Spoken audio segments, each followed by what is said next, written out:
Kasiepści łegródk, ogródek kaszubski. Na Kaszubach każda gospodyni miała intuicję co do tego, który kwiat czy zioło pasuje na daną okazję. I nie chodziło wcale o smak, zapach czy właściwości stricte farmaceutyczne. Kwiaty i zioła miały swoje znaczenie. I choć dziś wiele gospodyń nie pamięta już jakie konkretnie, to ze swojego dzieciństwa wiedzą doskonale, które rośliny do czego stosowało się w trakcie obrzędów. Do dziś w oktawie Bożego Ciała dziewczynkom sypiącym kwiatki przygotowuje się na rękę małe wianuszki. Wspomina pani Stanisława Bigus z Gowidlina w gminie Sierakowice. Wianuszki się robiło z macierzanki głównie, a jak ktoś nie miał, to też robił z gałązek borówki. Jakie zioła, jakie kwiaty się używało w tych takich bukiecikach? Czasami podobno niektóre parafie robiły takie duże bukiety na Matki Boskiej Zielnej. Wszystko, co się w ogródku miało. Było to zboże, były to zioła i były to kwiaty. Wszystko razem się łączyło i do Matki Boskiej się niosło o błogosławieństwo. A jak to było na przykład ze strojeniem koszyków? Właściwie podobno te koszyki na święconkę to też nie zawsze były i to jest na Kaszubach dosyć nowa tradycja. Ale też wiem, że w różnych miejscach na Kaszubach różnie się to stroi.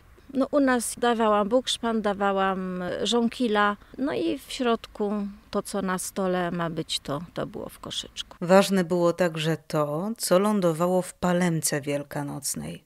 A ta wcale nie była wielka, okazała i kolorowa, taką jaką dziś można w sztucznej wersji znaleźć w wielu dyskontach w okolicy świąt wielkanocnych. Palemka na Kaszubach to zazwyczaj skromny bukiecik kwitnącej tak zwanymi kotkami wierzby, a w nim tylko gdzieniegdzie dodawano zioła. Opowiada nam pani Zyta Górna, która w trakcie naszej rozmowy siedzi pod obrazem, za którego ramę zatknięta jest właśnie taka palma. Bo te palmy, jak widzimy, tu ja mam za obrazem i zawsze tak były w domu. Zawsze za obrazem się kładło. I co tu palmy. jest w tej palmie? W tej palmie teraz jest bukszpan też. W każdym ogrodzie był bukszpan. Bukszpan i palma. No i ręcznie robiony kwiatuszek z krepiny. Ale to taką palemkę cała rodzina, jak się po poświęceniu przyniosło, to rodzina zjadała po jednej palemce. Właśnie kotki widzę, Tak. czyli z wierzby, tak, kotki wierzby. Czyli po takim kotku zjadano. A dlaczego zjadano? Żeby gardła nie były chore i gorączki nie było. Czyli to jest jak gdyby już taki kościelny rytuał, nie? A naukowo to teraz wyjaśnili, że tam są w tych pyłkach wszystkich baziowych salicylany, nie? Czyli dokładnie pomagają na gardło. No. Czyli też proszę spojrzeć, jaka mądrość ludzi wsi jest skuteczna. Rośliny służyły obrzędom, ale tym obrzędom także podlegały. W Wielkim Poście ogrody, a przede wszystkim sady, odwiedzały klekłetci, klekotki. Klekotki chodzą w Wielkim Poście, żeby te drzewa budzić się, żeby one były urodzajne, te drzewa, te klekotki takie są, drewniane klekotka. To na Świętego Jerzego jakoś tak wiosną? W Wielkim Poście to jest. U każdej gospodyni musiała być myrta. Skromny doniczkowy krzaczek służył przede wszystkim do wyplatania wianków dla młodych panien i dla dziewcząt idących do komunii. Opowiada Gabriela Kuśmierska. A ma pani myrtę w ogrodzie jeszcze u siebie, czy nie? W ogrodzie nie, bo ona by nie rosła. Na parapetach tylko. Ona tylko na parapetach. Czyli ciepła potrzebuje. Tak, nie, ja nie mam, ja mam asparagus. Ale same myrty nie mam, bo już mi niepotrzebna. Dziewczyny są żonate, Wnuczki już. przyjęte. Czyli mnie by się przydała tak naprawdę, tak? Jak ciągle Ale- jestem panną. Tak, ale powiem, że jedno, rutę. To się rutę panny siały, nie? O, Czyli To jest troszeczkę dla mnie podobne. bardziej ruta. tak. I to jest do ogrodu. Tak, to jest do ogrodu ta ruta. Takie żółte kwiatki ma. Tak, nie? ja. No. I to miało pokazywać, że już jest do zerwania taka panna, w sensie do wyrwania. Tak, już jest czas. I dawniej jak taki szedł chłopak, bo to było od urodzenia już wiadomo, nie? Jak była ruta, to znaczy, że w tym domu jest panna na wydaniu. trzeba się przyjrzeć jej albo... Nie wiem, co na to powie administracja mojego osiedla, jak ja tak pod blokiem z tą rutą, czyli no nie wiem, może się lepiej zdecydować na myrtę. Spokojnie będzie sobie w okienku stała. W okienku stała, tylko że te myrty ich teraz, jak się kupi, ja kupiłam. Znalazłam piękną myrtę, sam się postawię. Niestety, chyba w ciągu miesiąca ona lubiła w takim domu starym, gdzieś w cieniu, gdzie było trochę drzewa. Dzisiaj to już wszystko plastik na tym oknie, albo one nie chcą, nie wiem. Wiadomo, że myrta jest niewinnością, nie? To było kwiat biały, też jest niewinny i to miało jakieś znaczenie, ale ogólnie, żeby ona była czy do jedzenia, czy coś podawane, to nie. Kładło się na przykład myrtę na stole. To tak. Te kawałki myrty, później to się zamieniło i bukszpan wkładają teraz, nie? Bukszpan. A tak myrta w ogóle przy dziecku powinna być tu zawieszana na krześle, jak były to białe krzesło tam przygotowane. No to było takie... Dla młodej pary też to było. Mnie jeszcze bardzo ciekawi kwestia bukietów tych na Matki Boskiej Zielnej robionych. Tak. Nie? Co się tam do tych bukietów wkładało na Kaszubach? Przede wszystkim zboże, nie? Zboże, owiec i kwiaty. Tak, żeby to było kolorowe, to jeszcze kwiaty. Jakie kto miał kwiaty, takie wkładał. Bo były i dalie i inne. Każdy tam wkładał tak, żeby to taki był kwiat wiejski, że nie czasami ktoś tam goździka wsadził. Nie było A jakie mowy. to były kwiaty wiejskie? Kwiaty wiejskie, no to astry na przykład. Astry były, ale też i dalie przede wszystkim, nie? Bo ta dalia jest takim pękiem, nie? A dziurawiec się wkładało, czy niegodny jednak wieńca? Zioła też się wkładało, to jest prawda. Zioła, mięta, to co było najważniejsze, to rosło na miedzy. O, właśnie, a co rosło na tej miedzy wtedy jeszcze, oprócz żarnowca? Macierzanki, Dziurawiec. Dziurawiec był najważniejszy i ten rumianek. No, rumianek i nawet stokrotki rosły, były piękne i myśmy przynosili je do domu i sadzili w ogródku. Ale stokrotka też jest tylko jako ozdoba, nie? Ale tak ja pamiętam, jak ja z babcią, mięta rosła na miedzach. Pamiętam, jak babcia szła jeszcze, to oni taki wiecheć nieśli. No wszystko tak tam, a teraz nie, każdy ma tam to takie pęczek. Jak już ktoś ma coś więcej, to już, no chociaż wystarczy, żeby taki pęczek był, bo to miało służyć temu wszystkiemu, nie? I to było powieszone i to wisiało cały rok. Nie, żeby to... Takie kwiaty właśnie wkładali, żeby one przeżyły, wysuszyły się, nie? No. I co, potem się to paliło, czy wyrzucało? To się paliło. Wiem, że jakoś, jak rok minął, jak to już był czas, tak samo jak ta macierzanka, nie? To jak był rok już czas, to wtedy to się spaliło, bo przyszedł nowy. A jakie kwiaty były modne w bukietach dla zielnej panny w latach 60. i 70.? Na przykład suszki, mówi pani Halina Wenta. Bardzo modne było w ten czas suści, na niedzielę słomianci. Bardzo wiele ich zasadzał, bo one były sasione i te na zima one były w bukietach przeważnie. Każdy miał doma Matka Boską. I też to były bukiety do Matki Boskiej, do kapleczków były. Na 15 sierpnia na Zylno były robione bukiety do świeceni. I tego było bardzo wiele, a ponieważ ludzie to bardzo sadzali, bo to było nasiona oni z tego mieli. To nie było tak przy tym, że myślę do sklepu, kupili torebka nasion sobie w sele. Każdy miał swoje nasiona. Te suszki, jak one wezrzą? Jak wyglądały te suszki? One miały płatki, to bo one przeważnie były w kolorach brązu, żółci, takie rudy, taki był, nie?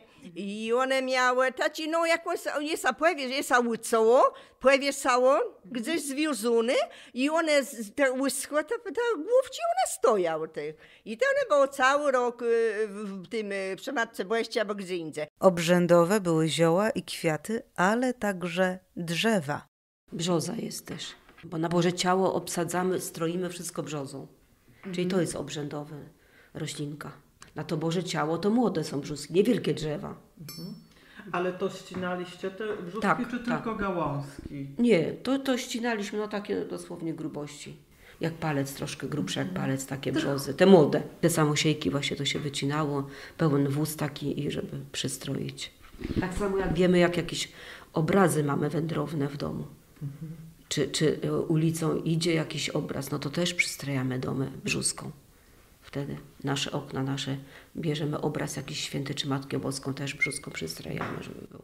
Klony były właśnie, na Zielone Świątki klony były, bo za to mama dawała nam pieniążki, jak obstroiliśmy klonami łóżka w domu były obstrojone właśnie tymi, albo i obrazy też obstroiliśmy klonami, za to były pieniądze.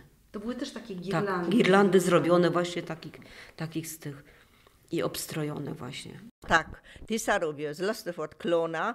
Czasem oni robili z listów od dupka, ale na Boży cało to było przeważnie robione z listów od klona. Białci się zabierały i one robią tam po 4 pioc, a może i nawet więcej. Jedne to listy zrywały, to było takie pęczci ubiruny, wirzuny i z tego było robione takie to sam.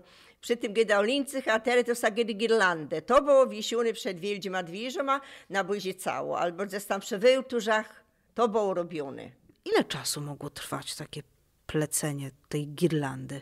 Wie pani co, że to było bardzo pracochłonne, bo je kuskły tym, co smaga powiedzieć, bo je to robiła, teraz robiła niedawno, ale je to robiła na świerka. A z listów od klona czy od dupka to jest bardzo pracochłonne, bo ta lista musi być zrywona. To musi być pojedyncze listy, nie musi być pęci cały i to musi być ubierony w taci pęczci i dopiero potem na ten sznur, albo na kabel, albo na cokolwiek to jest wiózone. To jest bardzo pracochłonne. Jak to białci to robią, no to one czasem za 2-3 dni, żeby zrobić taki pioc 10-metrowy, taką ta girlanda. So sedzało i so piło przy tym arbato albo kawo i so tyś gydało prosto łyziacim? Gydał na pewno wiele. Gydał o dzieckiem, gydał o bidze, gydał o swoich kłopotach, radostach, ale pizzy, kawę, takich herbatów, no wie pani, to raczej tak nie było kiedyś. Nawet jeśli ktoś przychodzi do kogoś na gość, no to nie była reguła, żeby on musiał dostać kawa czy herbata. Wystarczyło, że się z nim serdecznie pogidało. I tak samo to białci, jak one sobie to plotły, no so pogidało o swojej rodzinie, o tym wszystkim, tak ten czas lecł. Plotło so te wince, plotło so te girlandy, ale so też plotło prawie te wince na dożynci. Gdzie so to robiało i jak so to robiało? I skąd człowiek wiedział, jak to zrobić? Kiedyś, wie pani, nie było tej młodzieży, bo było te wince dożynkowe tyłe na wsach robione. To przeszło tyłe gdzieś, może ja ci w 90 roku zaczął sa tyłe te wince dożynkowe robić. Dla panny młodej myrta i sparagus. Albo asparagus. A jakie rośliny uchodziły za cmentarne? Na grobach się nic nie sadziło. To wtedy było, jak było wszystkich świętych, te na grobach były gałuści świerkłewy, tak drobno ułożone i była zapalone świece, ale te świece to był zwykły stołowy dzysy, tak jak ma w lachtarze w Kudmie. Nawet nie było zniczów.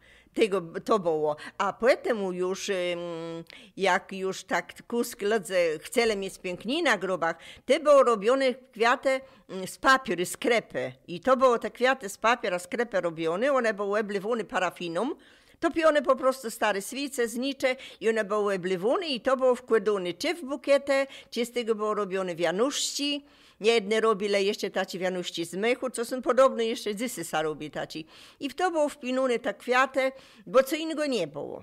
A do slebu co sobrało? No do slebu co zabrało, no brało za to, co sa w ogrodzie miało. Czy z tych piwoni, czy z tych liliów.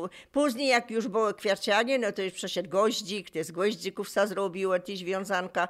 Ale tak na ogół, no to co kto miał, to brył i dywał. No i te sadywał bardzo wiele tego sparagusa, no to na to giedle kiedyś po kaszczewsku sparagus. Panna młody musiał mieć taki duży sparagus, od jak ona go trzyma od bukiet na piersach, to on musiał aż do ziemi i sygnąć. Moja mama ma taci w doniczkach. To jedno w doniczkach rosło? Tak, to wierno rosło w doniczkach. Wierno to rosło w doniczkach. A wast na pamiąty, co wast namia do slibu wząty?